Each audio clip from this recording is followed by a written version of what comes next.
The broadcast is now starting. All attendees are in listen-only mode. Hello and good morning. We are here to present the Firestorm Virginia Association of Independent Schools session. Time is not on your side.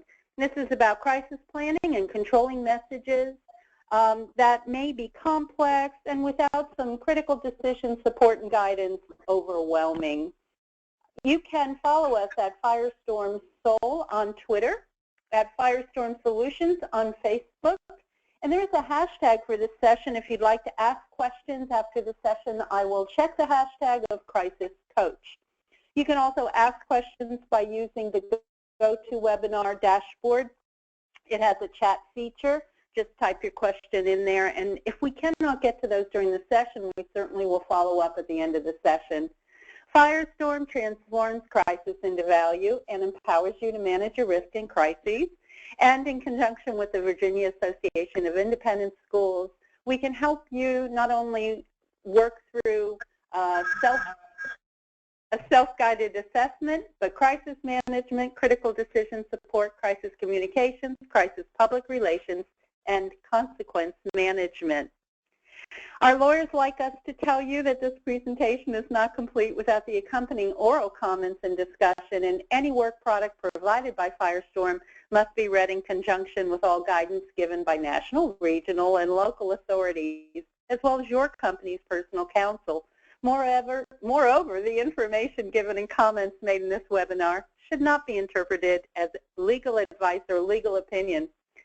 I would like to introduce you to our Firestorm principal in Maryland, who is not Ken Mercer and is not Ken Mercer's photograph, but rather Ryan Mercer.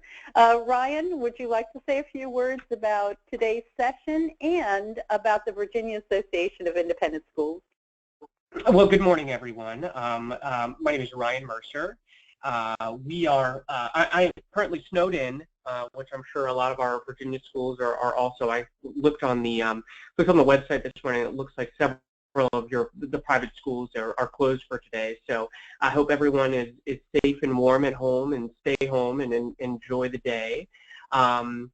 Excited to be here talking to you all and to have partnered with the Virginia Association of Independent Schools. We are actually going to be at one of your meetings, which is the Business Officers Institute, March 30th and 31st at Kingsville Resort in Williamsburg, Virginia.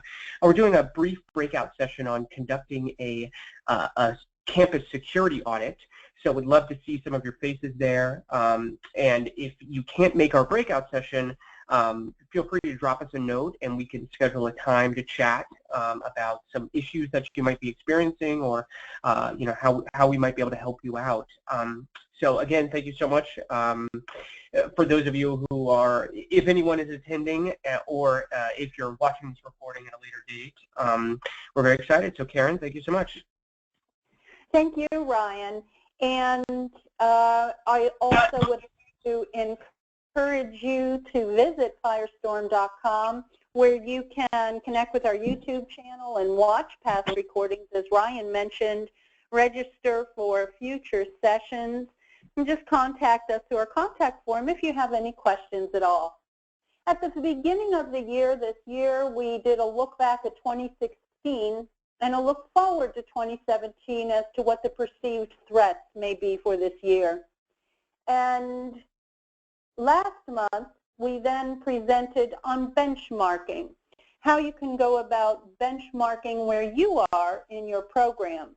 I would like to say, short commercial, because of our association with the Virginia Association of Independent Schools, anyone on this call can contact Ryan, and Ryan will be happy to work through a self-guided, about a 1-hour conversation, high-level assessment with you to help you begin that benchmarking process or to review from last year to this year where you are.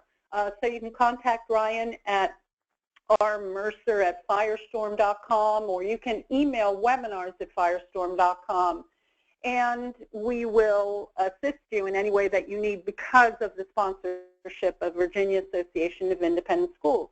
So we talked about benchmarking, and now what we're going to move forward and talking about is how we can leverage preparedness in order to buy time. And I flipped through a couple of slides there, and I apologize. Let me just say my name is Karen Masullo. I am the Chief Intelligence Officer for Firestorm, and also provide intelligence gathering and predictive intelligence approaches and communication approaches for our clients. So really what we're going to talk about today is how we can communicate effectively, because next month we're going to be talking about, by being prepared with communications in our schools, the next step is then to how can we predict prior to an event occurring in order to keep the event from occurring at all. Just recently, we were able to keep a gun from arriving at a school because we spotted it on its way because of a post someone made. We can't catch every single mention, but next month we're going to talk about the nuance of language and social media and publicly posted comments and how we aggregate those to assist you, because when minutes matter, seconds do count. So let's talk about the first hours of a crisis in general. You're sitting there in your school and you get a call or you get a text from someone, maybe your student liaison or your communications director or your security head, texts you and says, problem, school bus ran red light. Well, that doesn't give us any information. We're on high alert. We don't know what's going on. And we're suddenly getting information from a lot of different places. None of it technically is official. One thing we know about a crisis in the very first stages of it is that really everything you learn about it is wrong.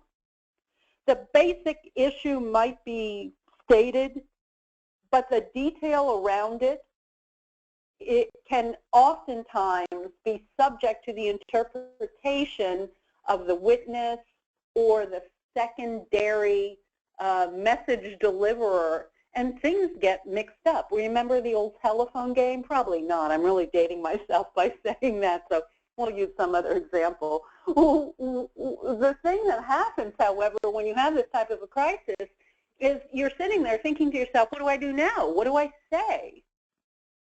Because most leaders are trained to make decisions based upon existing data and policy. I have information here, I have data that I can analyze, and we have a policy about this. So if I combine those three things, everything will be fine. However, in a crisis, the information that you receive is not necessarily correct. So you've got to be very careful that you're not basing decisions on misinformation.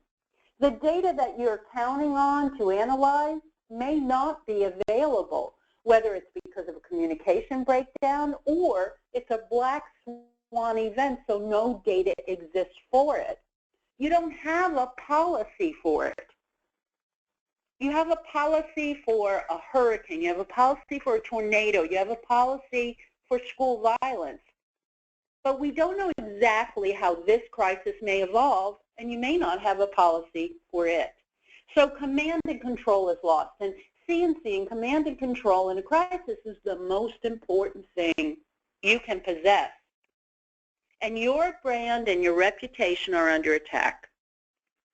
You want to fill your school next year, and how you handle a crisis situation broadcasts your preparedness as a brand attribute to your future scholars. Also, leadership becomes involved and engaged personally, so suddenly you have the board involved. You have heads of school. You have key alumni arriving at your school, calling your school, becoming involved in this process because it's critically important to everyone. And the impacts of what can happen become disproportional. I cannot say that word, and I'm going to take it out of this presentation. because some people are going to escalate what could happen, what might happen. And the more information is known, the more media will pick it up again and again and recirculate it as a story of the day because they need that new details just in headline. Events are escalating, and speed actually becomes quality. And that speed is what we're talking about. We're talking about what can you do today to buy you time so that your brain has time to make critical decisions and is not worried about messaging or communication or other things that should be standard at this point, because you are going to become the center of media focus. The way you present your message is critically important to the success of what happens. I'll tell you a little story that, let me back up this slide just one. I want to tell you a little story that just happened recently. There was a school, and there was a storm, as we can all appreciate today, and in the high winds, a tree came down and took out a power line, and a neighborhood that included one of the school system's schools was impacted by that. So the team at about 5 o'clock in the morning was trying to decide, should we open school today? We have backup power. We could do some hot lunches. Will the kids be safe? So they were kind of going back and forth with this. And there was an internal memo that was circulated that gave the details of what the crisis was. The details said at about 5 o'clock this morning, a tree came down on a power line and we lost power. Someone picked up that internal memo and shared it with an external person who put it on Facebook. When it was put on Facebook, all the parents said, oh my God, are we going to have school today? I have to find alternate care for my child. Of course, as they would. Or let's still send the kids to school today. And one person gleaned onto the point about the tree coming down at 5 o'clock in the morning. And he said, we lost power at 1 a.m. There's no way that tree came down at 5 o'clock. I would appreciate some better clarity in communications. And suddenly a secondary issue arose about when the tree came down. Someone said, how was the school notified that the tree came down? The school responded, public officials contacted our XYZ person. Well, that's actually not what happened. The communications people just put that out there, but that's not exactly how the conversation happened. The person who was notified was given an alert on their smartphone, and they then made a call. That all happened at 5 o'clock. The tree came down at 1. But the person who was relaying the message didn't include that fact. And you would think this is silly, this is not important. But it actually became an important issue about the way the school communicates. It was raised as an important issue, and they are currently in budget cut talking times. And heads are rolling because of this and like communications. My point to you is that tree had nothing to do with anything. There was no reason to even include it in the comment. If you're being careful about communications, you're not going to add in detail that doesn't mean anything. Brian, can I do a sound check? I just accidentally hit something. I want to make sure you can hear me. Can you take I sure can. Okay, great. You sound great. I just hit a button on my phone. I thought, I think I might have disconnected myself. So, no, you sound great. Thank you. So my point to you is, please be prepared in your communications. Are you going to have specific message mapping created for a tree came down on a power line? I don't know. But you will have messaging that says, for whatever reason, school is going to be closed today, or school is going to have a 3-hour late start today. If you have those messages prepared ahead of time, you can insert exact detail, not supposition, and not non-confirmed information, so that people can trust your communications are clear and concise. Please remember the story. It seems like such a little thing, but it actually created, and still is reverberating through the school system today, quite a situation. So let's talk about other mistakes that happen because people aren't prepared. Now, these don't necessarily have to do with schools, but I think some of these are good lessons for us to remember. Okay, picture yourself, everyone on this call, and those of you who may be sitting around a room, although I don't think you could get out today, so maybe you're virtually sitting around a room together, you have one job to do. That's to get dressed up, look really good, go to the Oscars, and hand someone either this envelope or that envelope. I think not only should you have practiced this, but you should probably have said, do we have a contingency plan in case, let's see, we lose an envelope? Yes, we have a contingency plan. Here's where the extra envelopes are kept. Do we have a contingency plan if we hand someone the wrong envelope? Do we have a quality control process in place to assure we don't do that? Well, I got to think somebody went through that, but somehow the mistake was still made this year at the Academy Awards. Now, we can sort of laugh at it, and I don't know that PricewaterhouseCoopers is going to suffer any significant damage, but the 2 accountants who were there are never allowed back again. So it causes us to wonder not only how does a mistake like this get made, but remember this mistake is going out to 42 million or more people who are watching this very public mistake. So here's something a little closer to home. And I don't post this article to be salacious in any way. But consistently, as I have worked with clients since I have been with Firestorm, I have had people say in companies and schools, well, that's a terrible situation, but it would never happen here. Our people would never do anything that dumb. We're prepared for almost any eventuality. And I'm sure that's what this Visitors Bureau, Webster Parish, thought as well. And this is really a sad situation, something completely unexpected. They had a great director of this Visitors Bureau who managed also, had access to the social media accounts. And one night, she accidentally uploaded a personal adult-themed video meant only for her husband to the public account of the Visitors Bureau. And it was there all night long. And it was a devastating experience for this person. It was highly embarrassing for the Visitors Bureau. Her husband was impacted, her children, et cetera, et cetera, et cetera.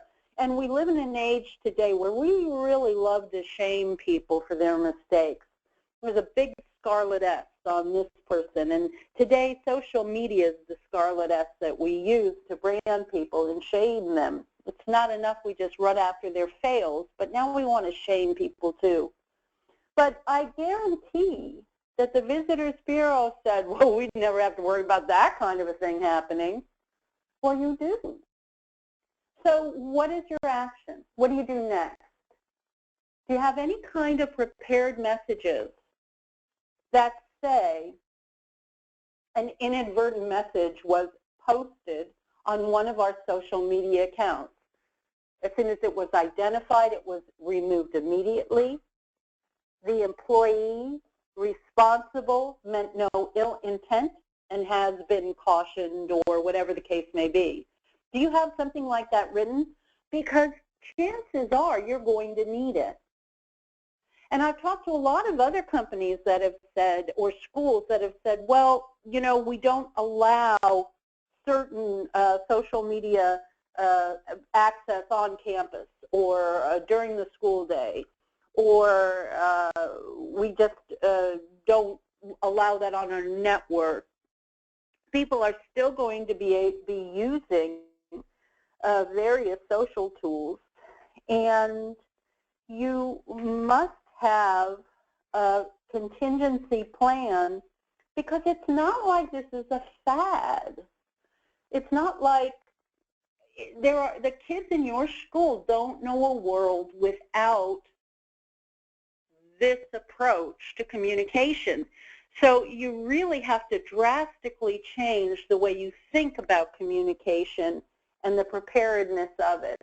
And it's important to remember, whether you're a business or school, that the senior leadership, the top person, is the one who is held responsible. And if that's you, all the more incentive to make sure these kinds of headlines don't appear in your morning paper. And if they do you have anything prepared?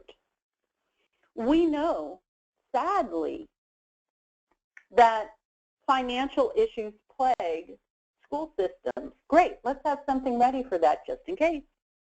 Let's also have things ready for great stuff. Our marketing people are good at that, right? Because that's what marketing is trained to do. Marketing is trained to prepare great messages about great things, get those messages out there in the public, and engage with people. That's why we call it public relations. In times of threat or crisis, having your marketing people do these messages is completely inappropriate. You need a crisis team.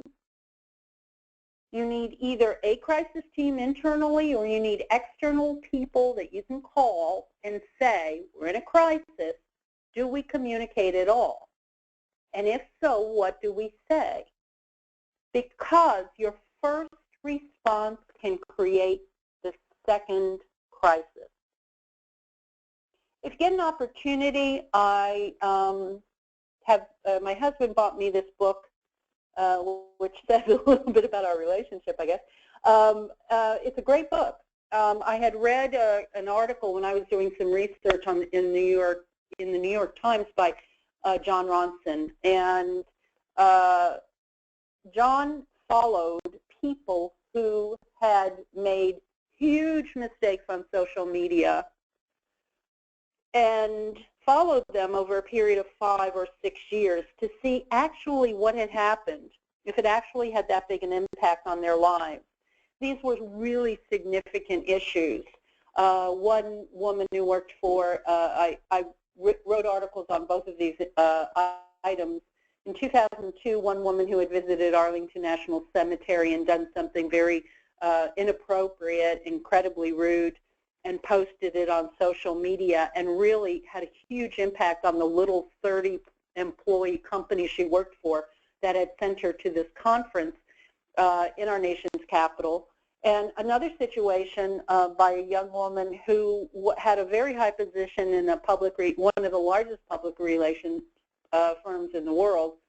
And just before she got on a plane to South Africa, she posted something incredibly inappropriate.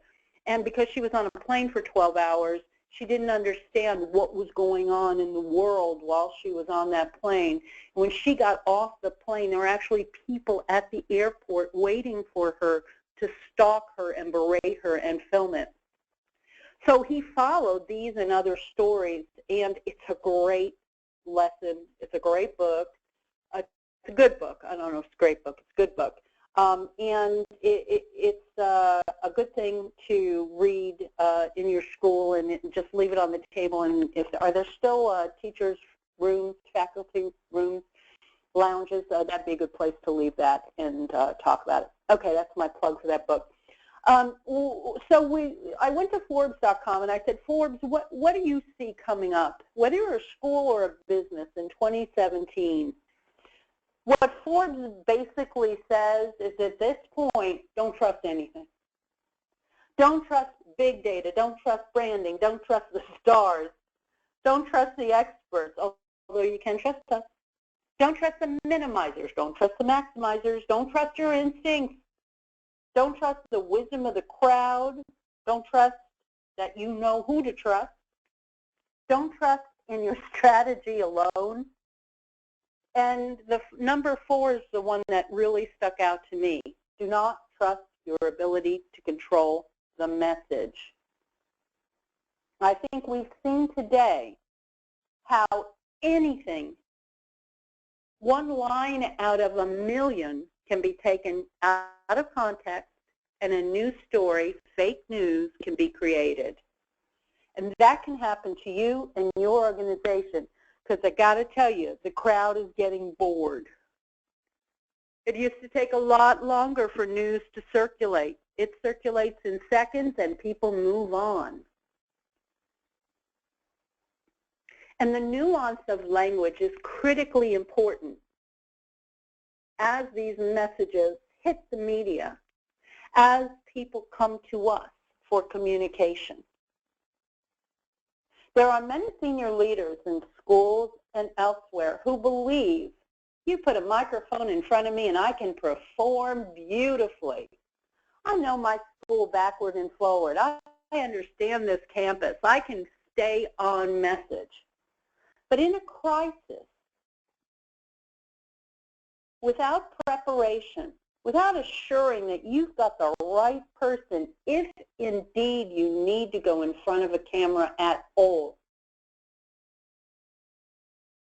if indeed you need to be put in that highly stressful situation, without preparation, you can't wing it. The difference between the almost right word and the right word is really a large matter. It's the difference between the lightning bug and the lightning. So what does that mean? What it means to us is that in a crisis, confusion costs time. We never know exactly how someone's going to react in a crisis. As a matter of fact, last year, Jim Satterfield created the virtual stress test to assist businesses and schools with this very item. 6 times a year, we do a virtual stress test that you and your team can attend virtually together. We've had so many schools send us pictures of their teams, 13, 20 people around a conference table going through this virtual stress test exercise.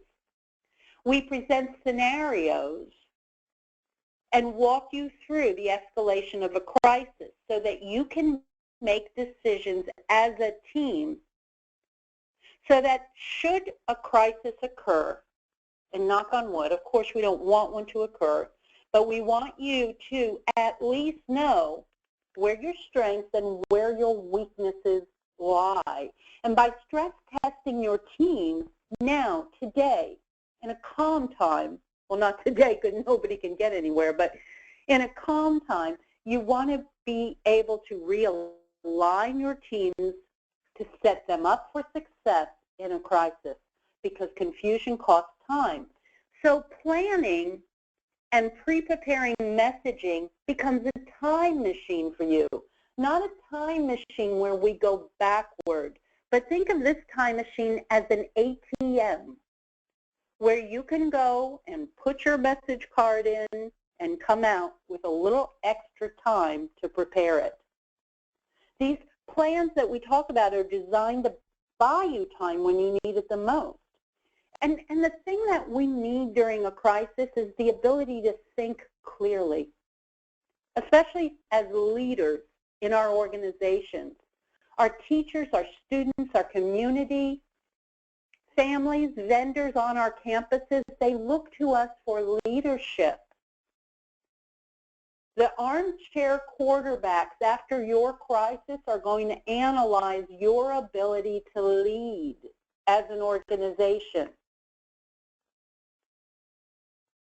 Because when seconds matter, those minutes it takes for the police or first responders to arrive feel like hours. I'm going to caution you to do something, but I'm going to tell you it's not a bad exercise. And be careful for trigger responses. But if you have never listened to the 911 call of a crisis, the UPS workplace shooting, or any others like that, you need to steel yourself. They're very disturbing calls. But it's important to listen to those calls, to listen to what has happened. The panic, the confusion, and the chaos, no matter how well prepared you are, the shock of the event commands and demands leadership. You need to identify your risks, develop your plans, and train your people, because it buys you time to think like a leader when everyone needs it the most. And you need to understand how you personally on this call respond in a crisis. I've been in several crises in my life. And interestingly, I've reacted differently in each crisis. In one crisis, I was frozen still and watched as someone else did something very smart to save someone's life. In another crisis, I got mad and I was angry and I chased someone who had done something terrible for 3 blocks before I realized what I was doing. In another crisis, I broke my leg and didn't even know it because my adrenaline was pumping so much. And in another crisis, when my life was threatened by an angry, transitioning employee, I fled. I was really frightened. We never know. So I have now experienced all aspects of what someone does in a crisis. And I can tell you that you need to understand how you may respond as well. And you will think something as simple as crisis messaging maps have nothing to do with some of the things we're talking about. It has everything to do with it, because if you know this part of your plan is ready to go, it's one less thing to be concerned about.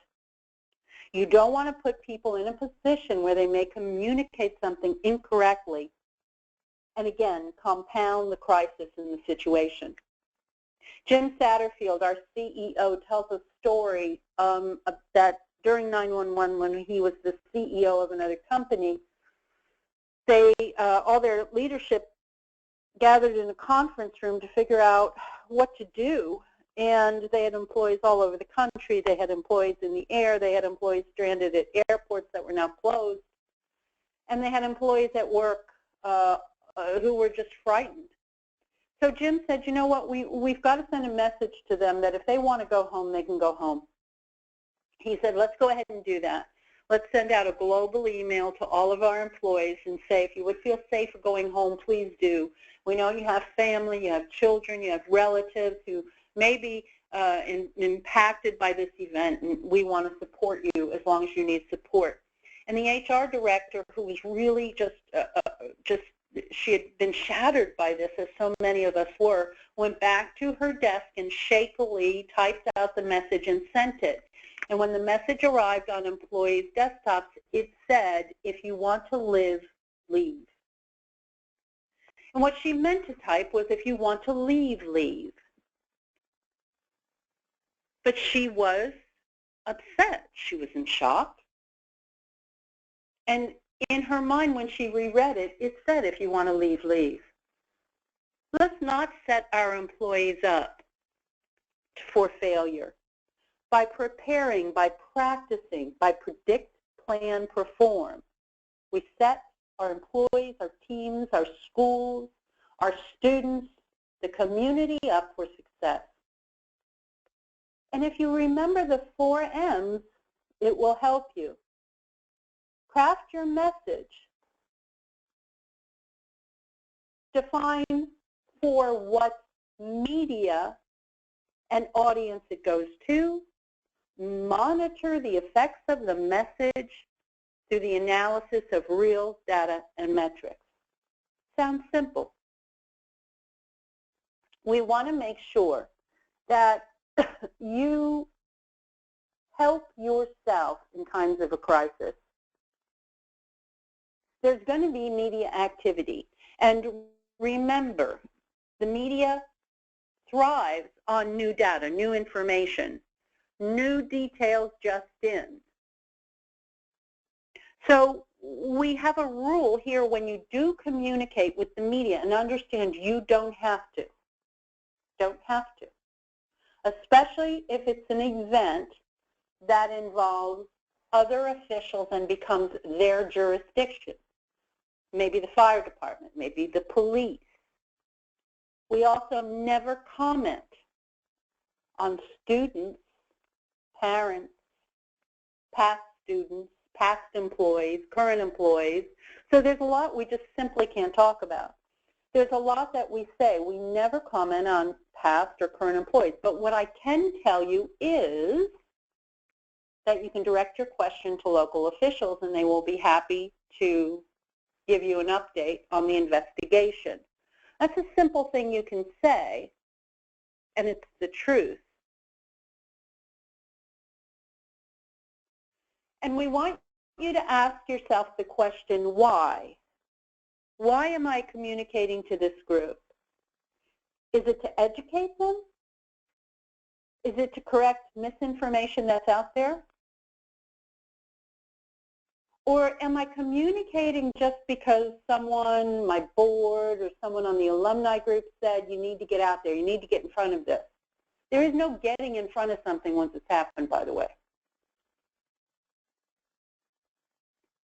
We communicate for very key reasons: to educate, to change perceptions, to correct misinformation, to guide correct actions, and preserve the safety and well-being of the people to whom our message is focused.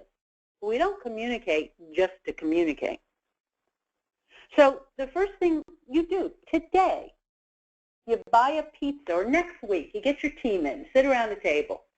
Say, once a month we're going to do this. We're going to buy a pizza or something healthier if you want. And we're going to prepare a list of stakeholders and their concern. And we're going to start message mapping for various events. So by the end of the year, we're going to have a pretty good book of message maps ready that we can use for years to come. So we're going to put stakeholders down. Let's say parents might be stakeholders of a situation. Or maybe our vendors. Maybe people who use our facilities. Maybe we've had a water leak in our facilities, and we need to make sure that we are letting people who normally use our facilities know they're not going to be able to. Then we have to address what is their risk perception or fear. You know, if it's those people who use our facilities, well, they're concerned because they're going to have to spend money to go somewhere else. So maybe we can have someone liaison with the community who will agree to be a backup space for us if something ever happens. Wouldn't that be great if we took care of that ahead of time? And then we want to prepare clear and very concise messages. You know, one of the things I like best about Twitter is that it forces you to be clear and concise in a very small amount of space. Samuel Clemens once wrote a letter to a friend and apologized for the long, poorly written letter, but he didn't have time to write a good short one. That's what we want to do here. We want to take the time to write good, short, clear, and concise messages. And remember, on social media, we also need characters that are hashtags. Hashtags allow us to control how we get into the stream of information that's being shared on the internet. And the hashtag we choose to use to identify or define the message may not be the hashtag that the crowd is using. So we must be aware of what language the internet, the crowd, social media, on Twitter, on Instagram, what are they using and insert ourselves into that conversation so that people who are speculating or communicating non-validated information will actually see our official communication. And we want to prepare very targeted messages. One of the best examples of this that I had ever seen was during Superstorm Sandy, and it was Con Ed of New York. They had like a two-person team who had really thought through what happens if we have a major storm hit the East Coast. How will we help our customers? And there was one woman who led the effort who was phenomenal. She was so well prepared that she was able to triage people who were in trouble, people who had water up to their waist and the water was rising. She was dealing with so much more than power outage issues and was, in my opinion, the epitome of what we all want to be when it comes to crisis message and triage. If you get an opportunity, just do a search on the web for Con Ed and Superstorm Sandy, and you'll see some great examples of communication. And she message mapped ahead of time. So this is what a message map worksheet might look like.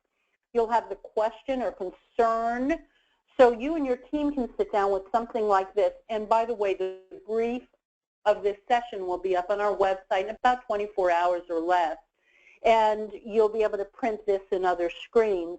But you want to think, what is the question or concern? You know, will I be without power? What's the impact? You might be without power for a week. Who are our stakeholders? And, you know, are you a hospital? Are you talking to parents? Are you talking to the businesses that are behind your school? And then your key messages. And I want you to understand that not only do you want to list your key messages, but also the medium in which you'll be sharing those. And, excuse me. And when we show key messages 1, 2, and 3, the reason we do that is because you may be asked a clarification question. So let's say you're issuing a statement that there has been a recall of a certain kind of food that is served in your cafeteria. So you issue this statement. You go out to your car, you're out at the store, and suddenly there's a microphone in front of you, and it's a reporter and says, I just wanted to ask you a few questions about the recall. Well, you know the original message, right? Yes, we identified that there was an issue, and we, along with several other schools across the country, have taken that food off of our menus, and we'll be using XYZ instead. But are you ready for the second question? Why did you allow our students to be poisoned for so long unchecked? Are you ready for that one? That's the message that needs to be prepared. Well, I can't speak to that. We removed, and then you repeat your message. What I can tell you is, and then you state the facts. The gotcha questions are the ones that get everyone in trouble. So you got to be prepared. Outline your stakeholder, define the question or concern, create your key messages, and any supporting factual, concise information to go along with it. By doing this, we want to be able to facilitate the delivery of clear, concise, and timely messages. You want to be prepared for all types of communication, traditional and new media, social media, news conferences. But remember, you don't have to talk to the media. They may be calling you and say, well, you know, I just want to help you out and get your story out there. But there's no reason to have to do that. Although you do want the opportunity to correct errors in media reporting. Now, today it's easier than ever to do that with social media. This is my favorite slide that we use, and I personally use it in every webinar that I do because I want my own team to be in the green stage 4 quadrant. I want our team's culture to be that of strategic leadership and communications, where we have a clear playbook for what we do. Our roles are clearly defined and established. We understand how to respond to fast and unique data, and we are highly efficient. We make good decisions, fast decisions, and we only consume the resources needed in order to perform efficiently. And we have a proven communication process. We have proven messaging internally and externally, and we refine those as we learn new information or is as appropriate. I appreciate your joining us today for this Virginia Association of Independent Schools session, and I hope you stay safe in the strong weather that is impacting your area right now. What I'd like you to do is contact Ryan Mercer on this call or email us at webinars@firestorm.com and update your risk and threat assessment. I'd also like you to align your crisis communication plan with best practices, develop a strategy for all media outlets, and finalize your crisis communication plan with message maps. Please contact us for something called Crisis Stop Support. If you're curious about what that is, we're going to help you stop a crisis. We're not going to charge you anything for that first hour. So please reach out and ask us about that. You want to analyze your current insurance and response plans and, of course, stress test your plan along with us on March 6th from 2 to 4. You can find that information on our website. Also, you can find the brief of this session on the website, again, later on today or tomorrow. And we appreciate, again, your attending this Virginia Association of Independent Schools session. Thank you, Ryan Mercer, our principal in Maryland. And if you'd like a session customized for your organization, contact Ryan at webinars@firestorm.com for a session like this specific to your school, your campus, your students, and your school family. That will conclude our session today. Thanks for attending. Have a great day, and goodbye.